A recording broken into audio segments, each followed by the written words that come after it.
curriculum vitae en abrégé, CV et une lettre de motivation. Comment ménager ces deux éléments capitaux et les rendre attractifs auprès d'un employeur, des jeunes demandeurs d'emploi qui assurément s'y prenaient mal jusqu'ici viennent de bénéficier d'un séminaire de formation donné par des experts en la matière à l'initiative de l'association Équateur. On en parle avec Stevie Yann-Mesui et Christ Rodolphe Lembonda.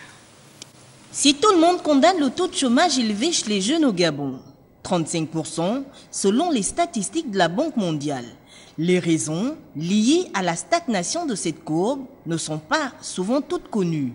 Il y a des paramètres qui ne sont pas pris en compte par les demandeurs d'emploi, mais qui jouent un rôle déterminant dans la recherche d'un emploi. Il s'agit d'un curriculum vitae et de la lettre de motivation.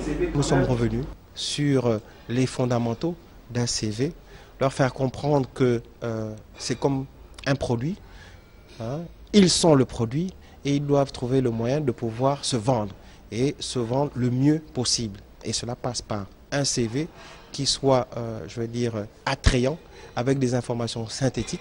Et cela passe aussi par une lettre de motivation. Nous leur avons expliqué que dans leur démarche, il fallait qu'ils puissent personnaliser avec des éléments clés chacune des lettres de motivation qu'ils allaient pouvoir adresser aux entreprises. En initiant cette formation pour les jeunes à la recherche d'emploi, l'association Équateur veut contribuer à leur autonomisation qui passe nécessairement par leur insertion dans la vie active. On parle de chômage, mais on a beaucoup de jeunes qui ne savent pas comment rédiger des CV, qui ne savent pas comment déposer des lettres de motivation.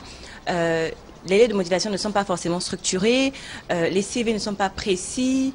Et donc, il était important pour nous de leur donner toutes les chances afin qu'ils puissent valablement solliciter un emploi, répondre à une offre, qu'elle soit en adéquation avec leurs demandes. Une initiative appréciée à sa juste valeur par les participants.